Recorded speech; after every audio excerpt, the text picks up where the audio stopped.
وجہ سے سارا سماج بکھر چکا ہے، سارا معاشرہ تباہ اور برباد ہوا چلا جا رہا ہے، اس کی ذمہ داری ہمارے اوپر عائد ہوتی ہے۔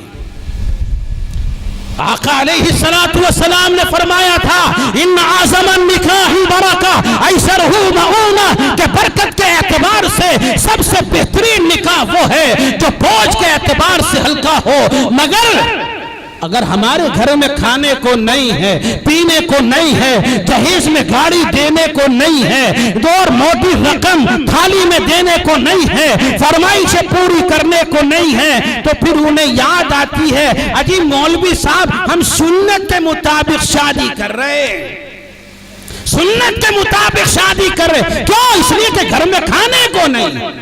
ارے سنت کا خیال انہیں کرنا چاہیے جو سرمایہ دار ہے، جو صاحب وسائل ہے، جو صاحب ثروت ہے، انہیں چاہیے کہ رسول اکرم صلی اللہ علیہ وسلم کی سیرت کو سامنے رکھ کر، آپ کی تعلیمات کو سامنے رکھ کر اپنے تمام کاموں کو انجام دے، اپنی بیاہ شادیوں کو انجام دے۔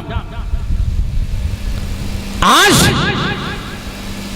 سرمایہ داروں کی شادیوں کی وجہ سے جانتے ہو کتنے غریب بچیوں کے اور ان کے والدین کے دل چھلنی ہوتے ہیں اور ان کے دماغ کتنے خراب ہو جاتے ہیں اور وہ اپنے آپ کو کتنا مجبور اور بے بس سمجھنے لگتے ہیں۔ بہت ساری برائیاں اور خرافات ان کے اندر جنم لینا شروع کر دیتی ہیں اور پروان چڑھنا شروع کر دیتی ہیں۔ میرے بھائیوں، اس معاشرے کو ہم نے تباہ کیا ہے، ہم نے برباد کیا ہے اور ایمان کا سودا ہم کر رہے ہیں۔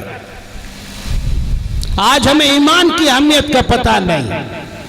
کوئی بچی مرتد ہو کر کسی کافر کے ساتھ جا رہی ہے، اس کے اسباب پر ہم کبھی غور نہیں کرتے، بس ادھر سے ادھر اس کو شیئر کریں گے، اس کا پرچار کریں گے، اس کو ادھر سے ادھر بھیجیں گے، یہ صرف ہمارا کام ہے۔ ہم نے اپنی بربادی کے اسباب پر کبھی نگاہ نہیں ڈالی، ایمان کی اہمیت کو ہم نے کبھی نہیں سمجھا۔ میرے بھائیوں، اللہ پاک نے ایمان کو اتنی عظیم دولت بنایا ہے۔ قرآن کریم میں اللہ پاک نے فرمایا ان الذین کفروا وماتوا وهم کفار فلن يقبل من احدهم ملء الارض ذهبا ولا افتدى به۔ اللہ پاک قرآن کے اندر فرماتا ہے یقیناً وہ لوگ جنہوں نے کفر کیا اور کفر ہی کی حالت میں وہ مر گئے، اپنے آپ کو آخرت کے عذاب سے بچانے کے لیے اگر وہ یہ چاہیں کہ زمین و آسمان کے درمیان جو خلا ہے اس خلے کو ہم سونا چاندی سے پر کر دیں، زیورات سے پر کر کے اللہ سے یہ کہیں الہ العالمین میں تیری خدمت میں اتنا خزانہ پیش کر رہا ہوں، میں کفر کر کے دنیا سے آیا ہوں، ایمان سے خالی رہ کر دنیا سے آیا ہوں، تو یہ خزانہ مجھ سے لے لے اور میری جان بخشی کر دے۔ اللہ پاک فرماتا ہے فَلَن يُقْبَلَ مِنْ أَحَدِهِمْ مِلْءُ الْأَرْضِ ذَهَبًا وَلَا افتدى بِهِ۔ کتنی قیمتی چیز ایمان کی دولت کہ اللہ کے یہاں اگر زمین کو بھر دیا جائے سونے سے اور قیمتی جواہرات سے تو ایمان کا مقابلہ وہ زمین بھر سونا نہیں کر سکتا۔ آج ہم چند ٹکوں کے بدلے ایمان کو بیچ دیتے ہیں، اپنی شناخت کو ختم کر دیتے ہیں، اپنی پہچان بدل لیتے ہیں۔ تھوڑے سے حالات اگر ملک کے اندر بگڑ جائیں تو نوجوانوں کے انداز بدل جاتے ہیں، ہاتھوں میں دھاگا پہن لیا، ہاتھوں میں کڑا ڈال لیا، ہاتھوں میں پٹا ڈال لیا، ارے یہ کیا کیا؟ یہ تو غیروں کا طریقہ ہے، اچھی تھوڑا ہمارا کام ایسا ہی ہے، غیر مسلموں میں جانا پڑتا ہے، غیر مسلموں سے جڑا ہوا کاروبار ہے، اس لیے تھوڑا سا ہمیں اس حالت میں رہنا پڑتا ہے۔ تھوڑے سے کاروبار کی وجہ سے اپنی ایمانی شناخت ختم کر دی، ایمانی پہچان ختم کر دی۔ یاد رکھو میرے پیارو، اگر کسی نے اپنی ایمانی شناخت، ایمانی پہچان کسی طرح سے بھی ختم کی اور وہ اسی حالت میں مارا گیا تو یاد رکھو وہ کفر کی حالت میں مارا جائے گا، ایمان کی حالت میں اس کی موت نہیں ہوگی۔ آج عجیب تماشا، نوجوانوں کا فیشن بن گیا، کوئی ہاتھ میں کالا دھاگا باندھے ہوئے ہے، کوئی ہاتھ میں پٹا ڈالے ہوئے ہے، کوئی ہاتھ میں کڑا ڈالے ہوئے ہے، حالانکہ یہ غیروں کے شعار ہے اور 20-30 سال پہلے جائیے، ہمارے بزرگ یہاں بہت سے بیٹھے ہیں، وہ بتلائیں گے کہ غیر مسلموں کے اندر جو سب سے کمزور طبقہ، جو راستوں میں بیت الخلاؤں کو صاف کرنے والا طبقہ ہوا کرتا تھا، جسے بھنگی کہا جاتا ہے، اس کے بچے یہ کالا دھاگا، یہ پٹے، یہ کڑے ڈالا کرتے تھے۔ آج کا مسلم نوجوان اپنے ہاتھوں کے اندر اس طرح کی چیزیں پہنے ہوئے، اور اسے احساس نہیں، اس کی برائی کا اسے کوئی شعور نہیں، حالانکہ یہ گناہ کبیرہ ہے۔ غیروں کے شعار کو، غیروں کی پہچان کو اپنانا، یہ انتہائی بدترین گناہ۔ میرے بھائیو، اللہ پاک نے ہمارے پاس ایمان کی جو دولت رکھی ہے وہ سب سے قیمتی دولت ہے۔ ہمیں اس دولت کا احساس ہونا چاہیے، اس کی اہمیت کا احساس ہونا چاہیے۔ ارے حضرات صحابہ کرام نے ایمان کی اہمیت کو سمجھا، اس کی اہمیت کو سمجھ کر جان پر بات آئی، جان کو قربان کر دیا، مال پر بات آئی، مال کو لٹا دیا، لیکن ایمان پر آنچ نہ آنے دی، ایمان کی حفاظت کی، ایمان کو سلامت رکھا، اپنا سب کچھ لٹا کر کے وہ ایمان کو بچا کر یہ سمجھتے تھے ہم نے سب کچھ کما لیا ہے، ہم نے سب کچھ پا لیا ہے۔ آج ہم ایمان کو ٹھکرا کر دنیا کو کما کر یہ سوچتے ہیں ہم نے بہت کچھ کما لیا، حالانکہ ہم نے کچھ بھی نہیں کمایا۔ صحابہ کرام کے جو جانوں پر مسائل کھڑے ہوئے، ان کی دولت اور ان کی دنیا پر جو حالات پیش آئے، وہ ایمان ہی کی وجہ سے تھو۔ انہیں مارا گیا ایمان کی وجہ سے، انہیں پیٹا گیا ایمان کی وجہ سے، انہیں شہید کیا گیا ایمان کی وجہ سے، انہوں نے سب کچھ برداشت کیا، مگر ایمان کی حفاظت میں اپنے آپ کو آگے آگے رکھا، ایمان کا سودا نہیں کیا، ایمان کا سودا نہیں کیا، ایمان کو نیلام نہیں کیا۔ یہی وجہ تھی کہ اللہ پاک نے انہیں ہر میدان کے اندر کامیاب کیا۔ 313 تھے، لرزتا تھا زمانہ، 313 تھے، ساری دنیا لرزتی تھی۔ آج بے شمار مسلمان ہیں، ان کا نہ کردار ایمانی ہے، نہ ان کی تہذیب ایمانی ہے، نہ ان کا اخلاق ایمانی ہے، نہ ان کا تمدن ایمانی ہے، نہ ان کی ثقافت ایمانی ہے، نہ ان کا معاشرہ ایمانی ہے، نہ ان کا سماج ایمانی ہے۔ ساری دنیا کے اندر اگر کوئی تماشا بنا ہوا ہے تو یہ مسلم قوم، میں اور آپ کی قوم ہے، کوئی اور قوم نہیں ہے۔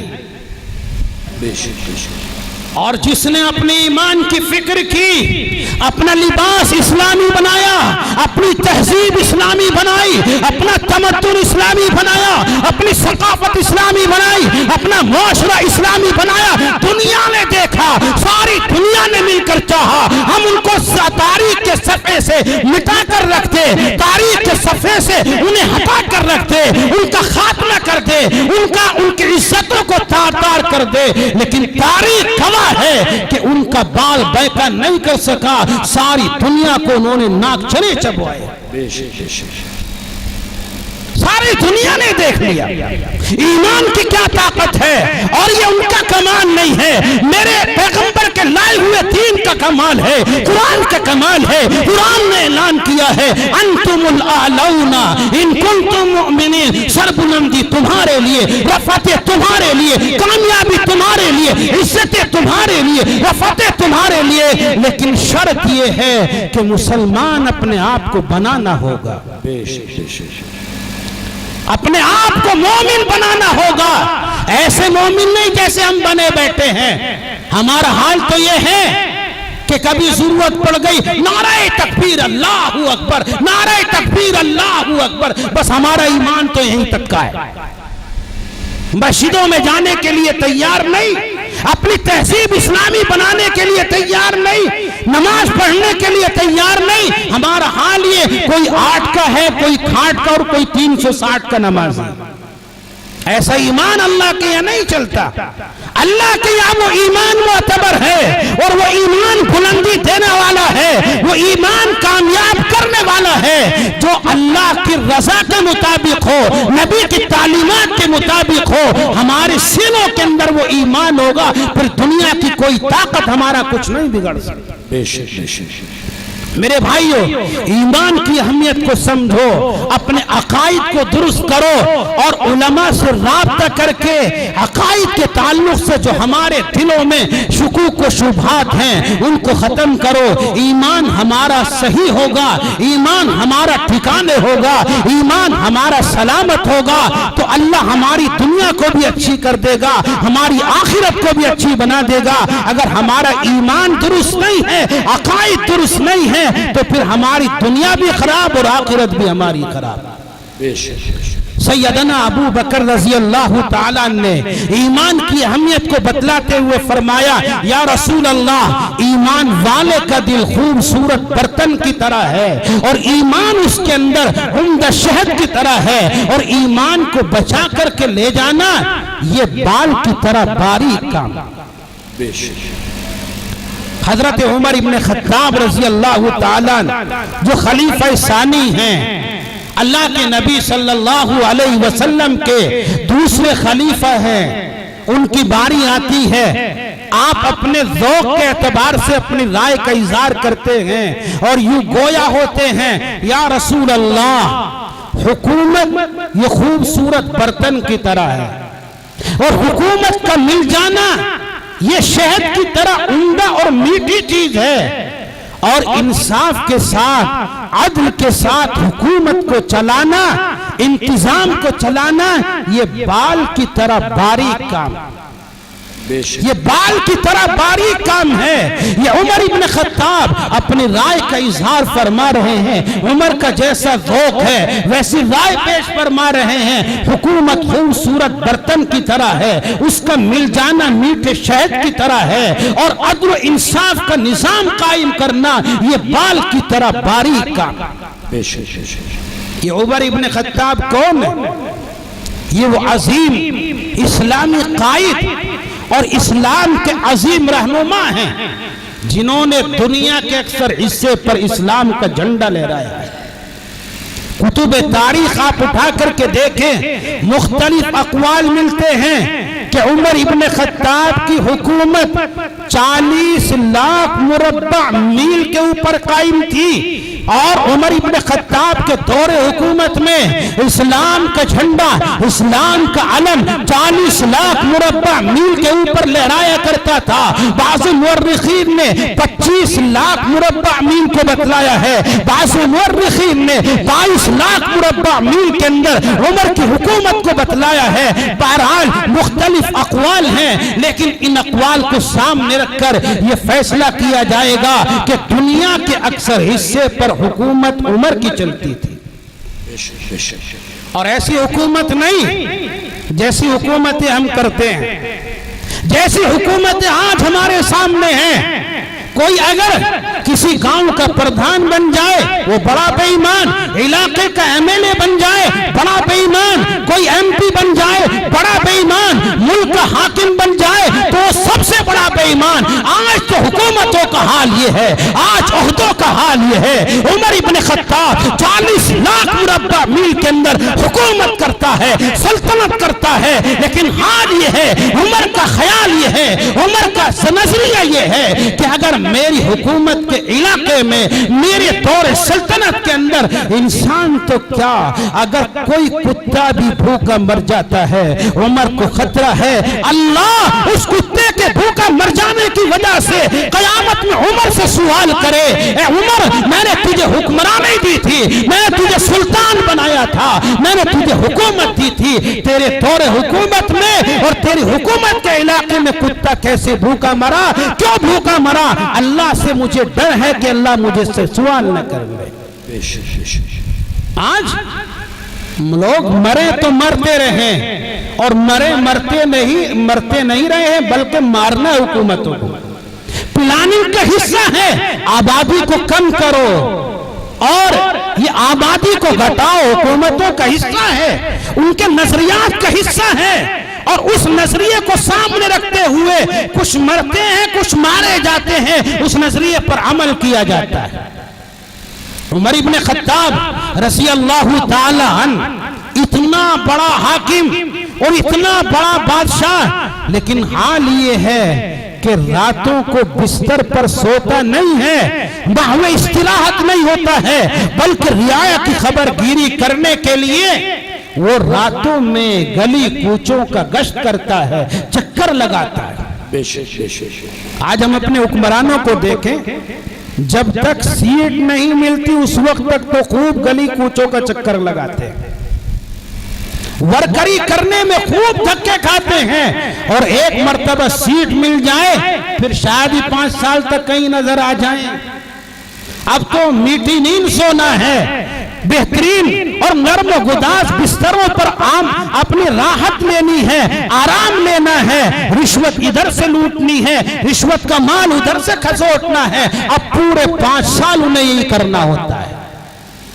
عمر ابن خطاب اتنا بڑا اور دنیا کے اکثر حصے کا بادشاہ راتوں کو گشت کر کے اپنی رعایا کی خبر گیری کرتا ہے کہ کہیں میرے علاقے کے اندر کوئی بھوکا تو نہیں ہے، کوئی پریشان تو نہیں ہے، کوئی مفلوق الحال تو نہیں ہے۔ کتب تاریخ کے اندر عمر ابن خطاب کا ایک واقعہ موجود ہے۔ رات کا وقت تھا، رات کا سناٹا تھا، عمر ابن خطاب رضی اللہ تعالیٰ دنیا کے بڑے حصے کے حاکم اور بادشاہ ہیں، بڑے عہدے پر فائز ہیں، رات کو گلی کوچے میں گشت کرنے کے لیے نکلے، گھومنے کے لیے نکلے۔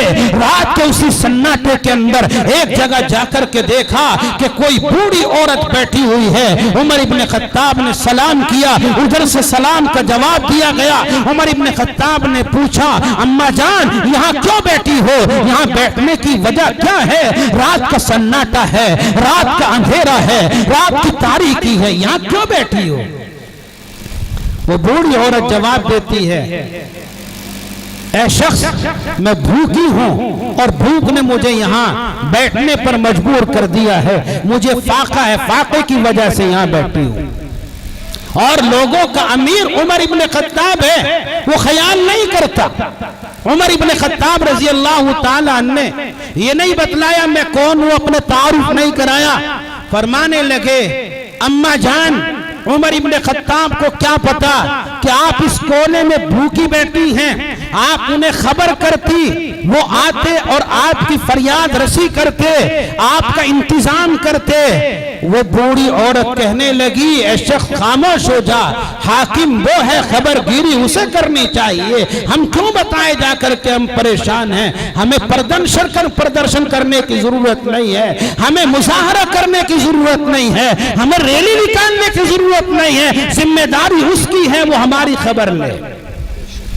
اور پھر کہنے لگی کہ بیٹا کل میدان محشر ہوگا، قیامت کا دن ہوگا، میں عمر کا دامن تھام کر اللہ کے سامنے عرض کروں گی، الہا تو نے ایسے شخص کو حاکم بنایا تھا کہ اس کے دور حکومت میں فاقوں کے ساتھ جی رہی تھی، میں بھوک کے ساتھ زندگی بسر کر رہی تھی۔ عمر ابن خطاب نے جب میدان محشر کا تذکرہ سنا، قیامت کا تذکرہ سنا، لرز گئے، کانپ گئے، گھبرا گئے اور کہنے لگے، اماں جان عمر کی اور میری اچھی پڑتی ہے، عمر سے میرے اچھے تعلقات ہیں، ابھی بھی یہ نہیں بتلایا میں کون ہوں، اپنا تعارف نہیں کرایا، آپ اپنی بھوک کی وجہ سے عمر کا گریبان پکڑو، عمر کا دامن قیامت میں تھامو، یہ تو بڑی پریشانی کی بات ہو جائے گی، اپنی پریشانی میرے سامنے رکھو، میں آپ کی پریشانی کو دور کر دیتا ہوں اور اس کے عوض آپ عمر کو معافی کا پروانہ دے دینا۔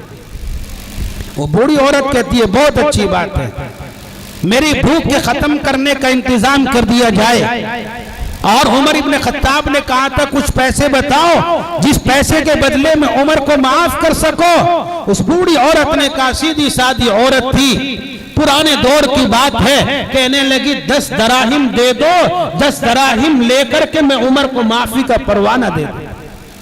عمر ابن خطاب رضی اللہ تعالیٰ نے جلدی سے اپنے جیب سے 10 دراہم نکال کر بوڑھی کے حوالے کیے اور کھانے پینے کا بندوبست کیا اور اپنی چادر کا ایک ٹکڑا، ایک کترن پھاڑ کر اس بوڑھی عورت کے حوالے کی اور کہنے لگے، اماں جان اس کپڑے پر اور اس کترن کے اوپر عمر کے لیے معافی نامہ لکھ دو اور اس پر لکھ دو کہ میں نے عمر کو معاف کر دیا ہے۔ وہ بوڑھی عورت ہاتھ میں قطرن لیے بیٹھی ہے، اس پر لکھنا چاہتی ہے۔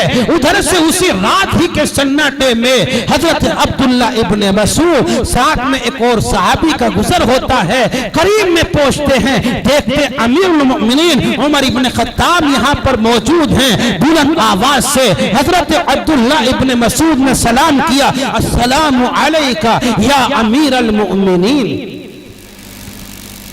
وہ بوڑھی عورت بوڑھی ضرور تھی مگر سنتی بھی تھی، دیکھتی بھی تھی اور سمجھتی بھی تھی۔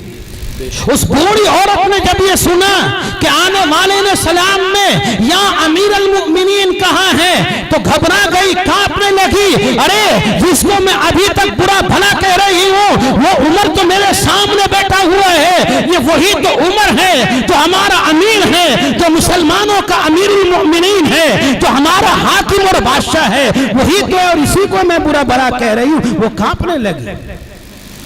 عمر ابن خطاب بولے اماں کانپنے کی ضرورت نہیں، گھبرانے کی ضرورت نہیں، آپ اپنا کام کیجئے۔ عبداللہ ابن مسعود سے کہا اچھا ہوا آپ تشریف لے آئے، یہ اماں جان میرے لیے معافی کا پروانہ لکھیں گی، آپ اس پر بطور گواہ کے دستخط کر دینا، عبداللہ تم بھی دستخط کرنا اور جو تمہارے ساتھ میں ان سے بھی دستخط کرانا، اور یہ جو معافی کا پروانہ ہوگا جب میں مر جاؤں تو میری قبر کے اندر میرے کفن کے ساتھ میں اس کو رکھ دینا تاکہ میں اللہ کے سامنے اس پروانے کو پیش کر کے اپنی جان بچا سکوں۔ یہ عمر ابن خطاب دنیا کے بڑے حصے کا حاکم تھا۔ ایسے حکمرانی ہوتی ہے، حکمرانی ایسے ہوتی ہے، ہر دن لاکھوں کا جوڑا بدلنے والا حکمرانی نہیں کر سکتا، پوری دنیا کا چکر کاٹنے والا حکمرانی نہیں کر سکتا۔ ارے قوم کے حال کو دے، قوم کس حالت میں ہے، تیری رعایا کس حال میں ہے، جب تک اس کی خبر گیری نہیں کرے گا اچھا حکمراں بن ہی نہیں سکتا۔ اندرا گاندھی نے اپنے زمانے میں ایک بات کہی تھی، اس نے کہا تھا کہ اے لوگوں اگر دنیا کے اندر کسی کو حکمرانی کا سلیقہ سیکھنا ہے، کسی کو یہ سمجھنا ہے کہ حاکم کیسا ہونا چاہیے، عمر کی زندگی کو سامنے رکھے، عمر کی تعلیمات کو سامنے رکھ کر وہ صحیح حاکم بن سکتا ہے، صحیح حکمراں بن سکتا ہے۔ اگر حکمراں عمر ابن خطاب کی تعلیمات سامنے نہیں ہوں گی تو وہ صحیح حکمراں نہیں بن سکتے۔ ہمارے حاکم ایسے ہوا کرتے تھے۔ اور میرے بھائیوں اگر لباس سنانے پر آ جاؤں لباس کیسا ہوتا تھا تو رونگٹے کھڑے ہو جاتے ہیں۔ کتب تاریخ کے اندر موجود ہے عمر ابن خطاب امیر المؤمنین مسجد کے اندر آئے، خطبہ دینا چاہتے تھے، جسم کے اوپر دو چادر، ایک چادر تہبند کی جگہ استعمال کیے ہوئے ہیں اور ایک چادر کرتے کی جگہ استعمال کیے ہوئے ہیں، کھڑے ہو کر خطبہ دینے کا ارادہ کرتے ہیں۔ مجمع سے ایک شخص کھڑا ہوتا ہے اور کھڑا ہو کر یوں کہتا ہے عمر یہ تقریر بعد میں کرنا، خطبہ بعد میں دینا، پہلے یہ بتلا یہ جو چادر تو نے اوڑھ رکھی ہے یہ فلاں جگہ کے مال غنیمت میں ملی ہوئی چادریں ہیں اور سارے مجاہدین کو ایک ایک چادر ملی ہے، عمر تیرے پاس یہ ڈبل چادر کہاں سے آئی ہے، پہلے اس کا حساب دے دے بعد میں تیری تقریر سنیں گے۔ کون کس کے سامنے؟ دنیا کے اکثر حصے پر حکمرانی کرنے والا عمر جیسا عظیم۔ اور عمر کیسا ہے؟ حدیث پاک میں جناب محمد الرسول اللہ نے فرمایا کہ اس عمر سے شیطان لرز اٹھتا ہے، عمر جس راہ سے گزرتا ہے شیطان راستہ چھوڑ کر کے بھاگ جاتا ہے۔ عمر کا ایسا رعب اور ایسا دبدبا، عمر کا نام سن کر ساری دنیا کے بڑے بڑے حاکم لرز اٹھتے تھے، کانپ جاتے تھے۔ اس کے سامنے ایک عام آدمی کھڑا ہو کر یہ کہتا ہے عمر تقریر بعد میں کرنا، خطبہ بعد میں پیش فرمانا، پہلے حساب دے ڈبل چادر کہاں سے تیرے پاس آئی۔ آج اگر کسی حاکم سے کوئی سوال کر لے جناب جیتنے سے پہلے تو آپ کے پاس ایک ہی کار تھی، ڈبل کار کہاں سے آئی، جب آپ جیتے نہیں تھے تو آپ کا مکان ایسا تھا، جیتنے کے بعد ایسی عالی شان بلڈنگ کیسے بن گئی؟ پھر سمجھ لو اب اس کی خیر نہیں، اس کی خیر نہیں ہے۔ جھوٹے سچے مقدمات میں اسے بسانا ہی بسانا ہے، اسے جیل کی سلاخوں کے پیچھے دھکیلنا ہی دھکیلنا ہے۔ یہ انتقامی جذبہ ہمارے اندر ہوتا ہے۔ عمر ابن خطاب دیش میں نہیں آئے، جلال میں نہیں آئے، غصے میں نہیں ہوئے، خطبہ دینے کے لیے کھڑے ہوئے ہیں، اسی حالت میں کھڑے رہتے ہیں اور یوں فرماتے ہیں، سائل نے سوال کیا ہے، سوال کا حق ہے، لیکن اس کا جواب میں نہیں دوں گا۔ اسی محفل کے اندر میرا بیٹا بیٹھا ہوا ہے، اس کا جواب میرا بیٹا پیش کرے۔ عمر ابن خطاب رضی اللہ تعالیٰ عنہ کے صاحبزادے آپ کے لخت جگر عبداللہ کھڑے ہوتے ہیں اور یوں عرض کرتے ہیں کہ سائل نے 2 چادروں کے بارے میں سوال کیا ہے، میں اس کا جواب دیتا ہوں۔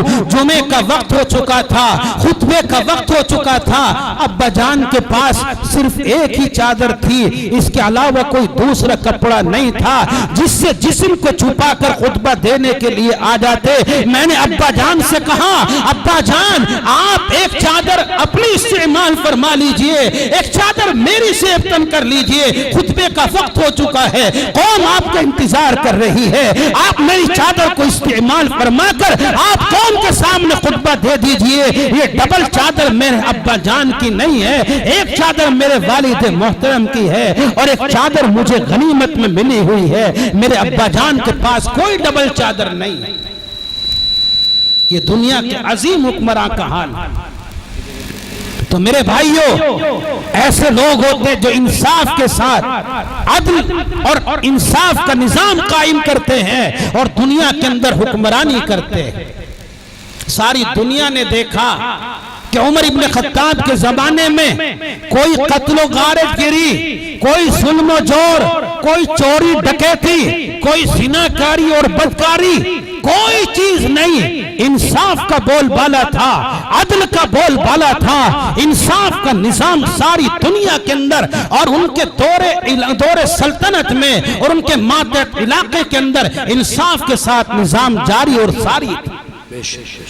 عمر ابن خطاب رضی اللہ تعالیٰ نے اپنی رائے کا اظہار فرمایا، حکومت خوبصورت برتن کی طرح ہے اور اس کے اندر جو شہد ہے اس کی مثال حکومت کے مل جانے کی ہے، اور حکومت کے مل جانے کے بعد جس طرح سے بال باریک ہے، انصاف کا نظام قائم کرنا، عدل کے ساتھ نظام کو قائم کرنا، یہ بھی بال کی طرح باریک کام۔ حضرت ابو بکر اپنی رائے پیش کر چکے ہیں، عمر ابن خطاب اپنی رائے پیش فرما چکے ہیں، باری آتی ہے عثمان غنی رضی اللہ تعالی عنہ کی، وہ بھی اپنی رائے پیش فرماتے ہیں۔ تیسرے خلیفہ ہیں، اللہ کے نبی کے دوہرے داماد ہیں، یکے بعد دیگرے دو نبی اکرم صلی اللہ علیہ وسلم کی لخت جگر اور 2 بیٹیاں عثمان کے نکاح میں آئی ہیں، اسی لیے آپ کا لقب ذی النورین پڑا ہے۔ 2 نور والے عثمان، 2 بیٹیاں آپ کے نکاح میں آئی، یہ تیسرے خلیفہ ہیں، محفل کے اندر موجود ہیں، اپنی رائے اپنے ذوق کے اعتبار سے پیش فرماتے ہیں اور یوں گویا ہوتے ہیں، یا رسول اللہ، علم دین یہ خوبصورت برتن کی طرح ہے، علم دین کا حاصل کر لینا یہ بہترین اور عمدہ شہد کی طرح ہے، اور علم حاصل کرنے کے بعد اس پر عمل کرنا یہ بال کی طرح باریک کام۔ بے شک اپنی رائے کا اظہار فرما رہے ہیں اور علم کی اہمیت کو واضح فرما رہے ہیں کہ علم دین یہ خوبصورت برتن کی طرح ہے، حصول علم دین بہترین شہد کی طرح ہے۔ علم آ جائے، علم حاصل ہو جائے، عالم انسان بن جائے تو علم کے مطابق اپنی زندگی کو گزارنا، اپنی صبح و شام کو گزارنا، اپنی زندگی کے لمحات کو بتانا یہ بال کی طرح باریک کام ہے۔ میرے بھائیو، علم دین کا بڑا اہم مقام ہے، اسلام کے اندر علم دین بڑی اہمیت کی حامل چیز۔ نبی اکرم صلی اللہ علیہ وسلم نے ایک حدیث کے اندر ارشاد فرمایا، کن عالما او متعلما او سامعا او محبا ولا تكن من الخامس فتكن خاسرا او كما قال سیدنا صلی اللہ علیہ وسلم. میرے مصطفیٰ صلی اللہ علیہ وسلم فرماتے ہیں کہ تو عالم بن جا یا سکھانے والا بن جا یا ان کی باتوں کو سننے والا بن جا, اگر تیرے پاس اتنا وقت نہیں ہے کہ تو علم حاصل کرا سکے, کسی کو تعلیم دے سکے یا علم حاصل کر سکے یا کسی عالم اور متعلم کی بات کو سن سکے, تو ان سے محبت کرنے والا بن جا. وَلَا تَكُن مِّنَ الْخَامِسَةِ, پانچویں کسی طبقے میں شامل مت ہونا. اگر تو ایسا کر دے گا اور تو کسی پانچویں طبقے میں داخل ہو جائے گا تو اللہ کے نبی نے فرمایا کہ تو نقصان اٹھانے والوں میں سے ہو جائے گا, خسارہ اٹھانے والوں میں سے ہو جائے گا. میرے بھائیوں, آج ہمارے سماج کے اندر علم دین کی کوئی اہمیت نہیں ہے. بڑے بڑے مدارس کھول رکھے ہیں, بڑی بڑی مدرسوں کی عمارتیں بنی ہوئی ہیں, لیکن مدرسوں کے اندر بچے نہیں آتے. ہمارے گھروں کے بچے بہترین کالجوں میں جائیں گے, بہترین اسکولوں میں جائیں گے اور بہترین ان کے فیس ادا کی جائے گی, ڈریس کا بہترین انتظام کیا جائے گا, کورس کا بہترین انتظام کیا جائے گا, اور کبھی کسی کو احساس بھی نہیں ہوتا کہ ہمارا اتنا بڑا سرمایہ ان کے اوپر خرچ ہو رہا ہے. کوئی کسی کے اوپر آواز بھی نہیں اٹھاتا. سال بھر میں مدرسے میں اگر 10-20 روپے دے دیے اور مدرسے والوں پر خرچ کر دیے تو اس کی بات ہمیشہ دماغ کے اندر رہتی ہے, لو جی مدرسوں میں تو اتنا چندہ ہوتا ہے, مدرسے والے کچھ نہیں کر رہے. میرے بھائیو, یہ علم دین کی اہمیت نہ ہونے کی پہچان اور علامت. مدرسوں میں ہم دیتے کیا ہیں؟ اپنی زندگی کا محاسبہ کریں. دین کے اوپر ہم کتنا خرچ کر رہے ہیں, دنیا کے اوپر ہم کتنا خرچ کر رہے ہیں. ہر ایک آدمی اپنے گریبان میں جھانک کر کے دیکھے تو حقیقت سامنے آ جائے گی. ہم نے مدرسوں میں بچے کتنے دیے, اپنی رقم کتنی دی, ہر ایک اس کا حساب لگا سکتا ہے. حضرت عثمان غنی ارشاد فرماتے ہیں, رائے کا اظہار کرتے ہیں, علم دین یہ خوبصورت برتن کی طرح ہے اور علم دین کو حاصل کرنا یہ میٹھے اور عمدہ شہد کی طرح ہے. علم دین کو جو حاصل کرنے والا ہوتا ہے, اللہ کے نبی نے اس کے بارے میں ارشاد فرمایا کہ جو طالب دین ہوتا ہے, علم دین کو حاصل کرنے والا ہوتا ہے, اللہ کے نبی نے فرمایا کہ فرشتے اس کا استقبال کرتے ہیں. اور بعض روایتوں کے اندر تو آتا ہے کہ فرشتے اپنے پروں کو بچھا کر ان کا استقبال کرتے ہیں. اور حدیث پاک کے اندر یہ بھی بیان کیا گیا کہ جو طالب علم دین ہوتا ہے, علم دین کو سیکھنے والا ہوتا ہے, علم دین کی چاہت رکھنے والا ہوتا ہے, تو سمندر کے اندر مچھلیاں اور بلوں کے اندر چیونٹیاں اس کے لیے مغفرت کی دعائیں کرتے ہیں. کتنا بڑا مقام. ہم سے غلطی ہو جائے تو ہمیں اپنے غلطی کو ختم کرنے کے لیے, اپنے گناہوں کے ازالے کے لیے مغفرت خود کرنی پڑے گی. لیکن جو طالب دین ہوگا اس سے گناہ ہو جائے تو اس کے لیے مغفرت کی دعا مچھلیاں کرتی ہیں, اس کے لیے مغفرت کی دعا دلوں کے اندر رہنے والی چونٹیاں کرتی ہیں. اور ملا علی قاری علیہ الرحمہ مشہور محدث ہیں اور کتب احادیث کے شارح ہیں, عجیب نقطہ بیان کرتے ہیں. علامہ ملا علی قاری رحمت اللہ علیہ لکھتے ہیں کہ اللہ کے نبی صلی اللہ علیہ وسلم نے اس حدیث کے اندر دو مخلوق کا تذکرہ کیا کہ وہ مغفرت کی دعا کرتی ہیں. ایک مخلوق مچھلی کی اور ایک مخلوق چیونٹی, دو مخلوق کا تذکرہ کیا. ملا علی قاری علیہ الرحمہ لکھتے ہیں کہ ان میں ایک مخلوق بہت چھوٹی ہوتی ہے اور ایک مخلوق چھوٹی بھی ہوتی ہے اور بہت بڑی بھی ہو جاتی ہے. اللہ کے نبی یہ کہنا چاہتے ہیں دنیا کے اندر چاہے مخلوق چھوٹی ہو یا مخلوق بڑی ہو, ہر طرح کی مخلوق علم دین کے طلب کرنے والوں کے لیے مغفرت کی دعا کرتی ہے.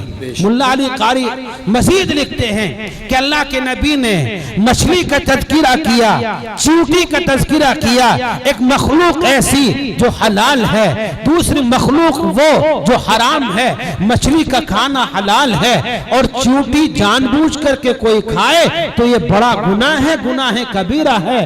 اور بھولے سے حلق میں چلی جائے، کسی لقمے میں چلی جائے، کسی کھانے پینے کی چیز میں منہ میں اندر چلی جائے تو اللہ کے یہاں معاف ہے، لیکن جان بوجھ کر اگر کوئی چیونٹی کو کھائے گا تو یہ حرام کام کرے گا۔ ملا علی قاری علیہ الرحمہ لکھتے ہیں کہ اللہ کے نبی نے دو قسم کی مخلوق کا تذکرہ کیا، ایک کا کھانا حرام، ایک کا کھانا حلال۔ اللہ کے نبی یہ کہنا چاہتے ہیں دنیا کے اندر جتنی مخلوقات ہیں، چاہے ان کا کھانا حلال ہو چاہے ان کا کھانا حرام ہو، ہر قسم کی مخلوق علم دین کے سیکھنے والوں کے لیے مغفرت کی دعائیں کرتی ہے۔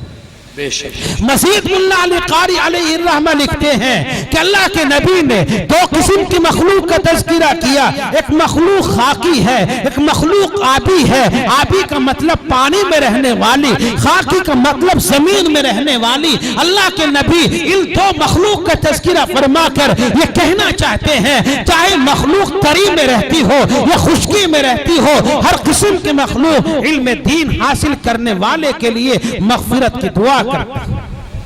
میرے بھائیوں، جن کے لیے ایسی مخلوقات اور اتنی مخلوقات مغفرت کی دعائیں کرتی ہوں، آج اسی طبقے کے لیے اور اسی مخلوق کے لیے اور انسانیت کے اسی گروہ کے لیے آج ہمارے دلوں کے اندر کوئی احترام نہیں ہے، کوئی عظمت نہیں ہے۔ اسکول کالجوں میں بہترین مائنڈ والے بچوں کو بھیجا جاتا ہے اور مدرسوں کے اندر ایسے بچوں کو بھیجا جاتا ہے جن کو ناک صاف کرنی نہیں آتی، جن کا مائنڈ بھی ٹیڑھا بنکا ہوتا ہے، انہیں مدرسوں کے حوالے کیا جاتا ہے اور مدرسوں کو اہمیت کی نگاہوں سے نہیں دیکھا جاتا، پڑھنے والوں کا کوئی احترام نہیں کیا جاتا، پڑھانے والوں کی کوئی عظمت نہیں کی جاتی، اماموں کا کوئی احترام نہیں، مدرسین کا کوئی احترام نہیں۔ آج میرے بھائیوں، یہ سب کچھ جو ہو رہا ہے اس کی وجہ یہ ہے، اس کی علامت یہ ہے کہ آج ہم نے سب کچھ دین کو نہیں سمجھا، ہم نے دنیا کو اصل جانا ہے،